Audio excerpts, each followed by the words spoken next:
Today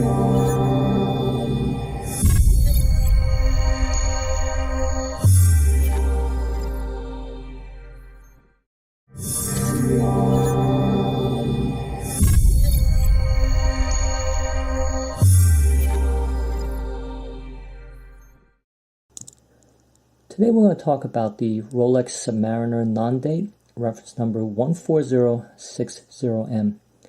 This is a diving wristwatch with a water resistance rating of 300 meters or 1,000 feet. And you can see that right on the dial there. Okay.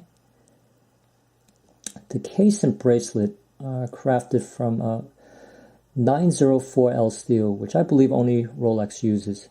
The main selling point of this steel is that it offers a greater degree of resistance from corrosion from acids. So I believe that's what's special about it. Now the bracelet, these links here are hollow links. They're not solid. We'll talk a little bit about this later. Let me just show you how it folds over. That's the fold over clasp. And there's another safety clasp right here to make it more secure.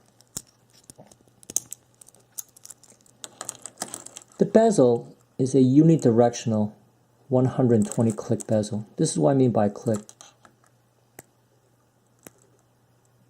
Now, if I rotate it from here all the way back to here, it should click 120 times, which it does. And I actually tried this out, and it does. It's nice and smooth and very easy to operate and grip.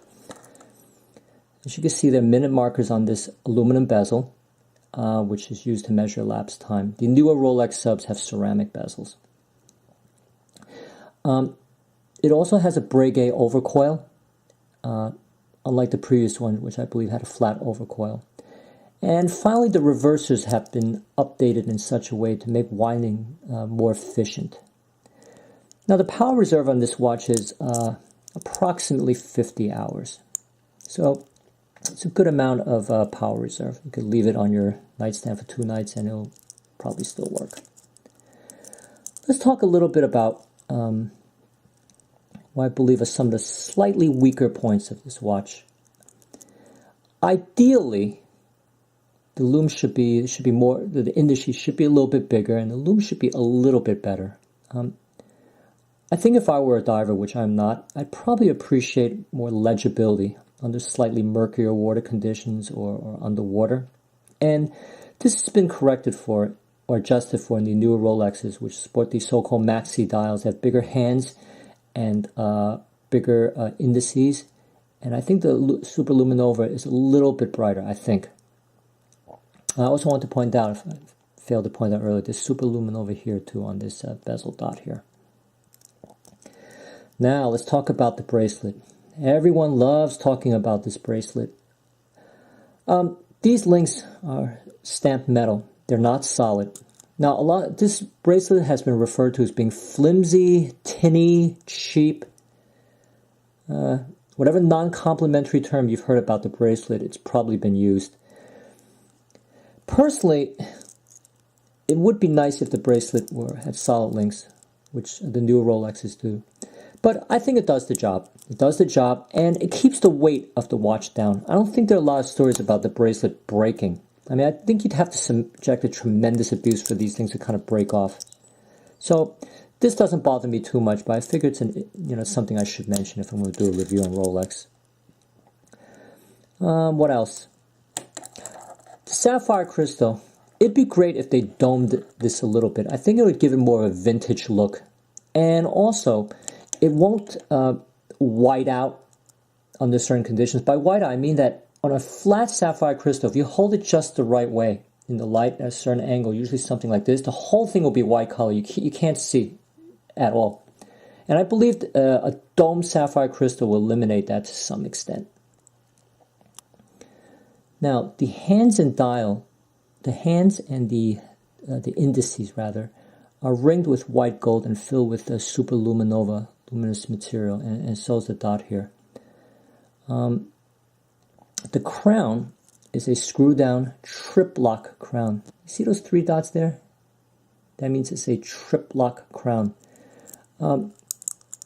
The other Rolexes, the non-diving Rolexes, sports a twin lock crown. So the water resistance is rated a little bit lower, 100 meters, instead of 300 meters.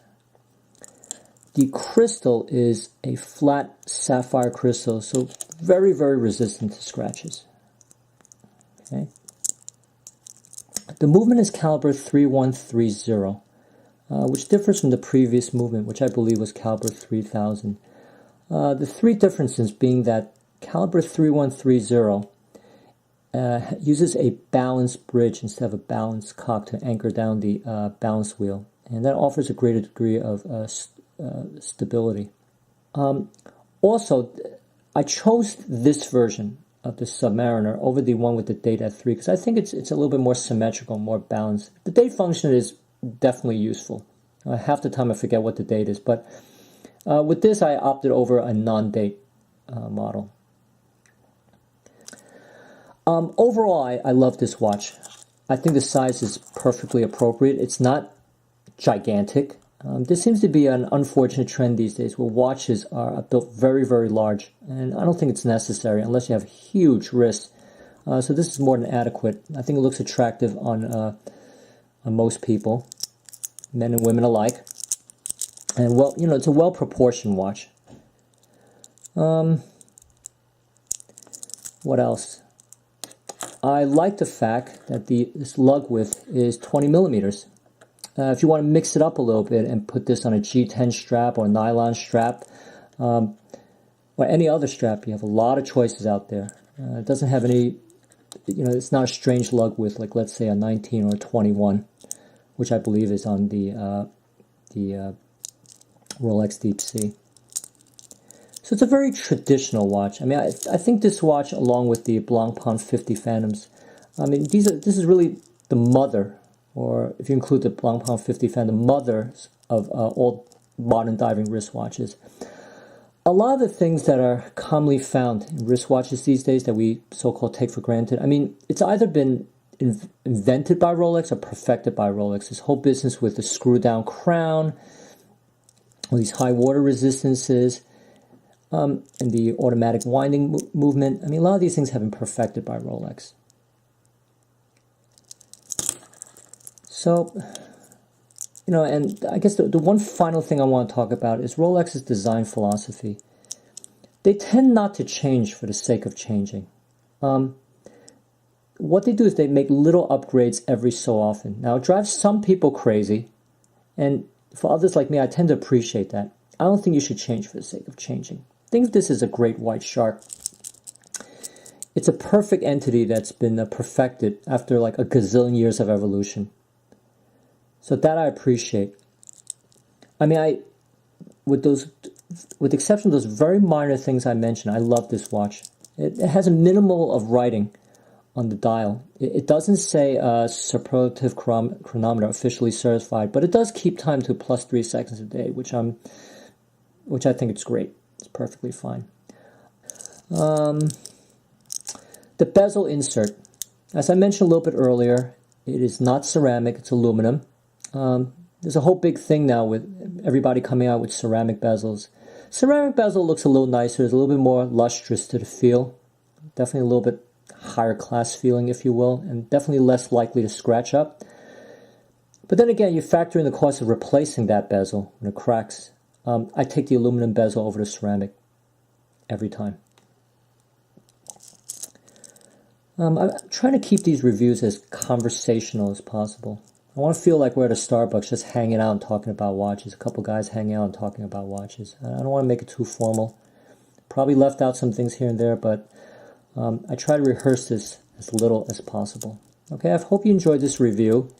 And if you already own this watch, I hope you have a greater appreciation of it. If you're looking for your first dive watch and you want one of the greats, I would strongly recommend this one. Once again, that's the Rolex Submariner non-date 14060M. It's discontinued, but you could probably find some new old stock if you're lucky. Okay? Have a good one, and I'll see you at my next watch review. Hope you've enjoyed it. Signing off now.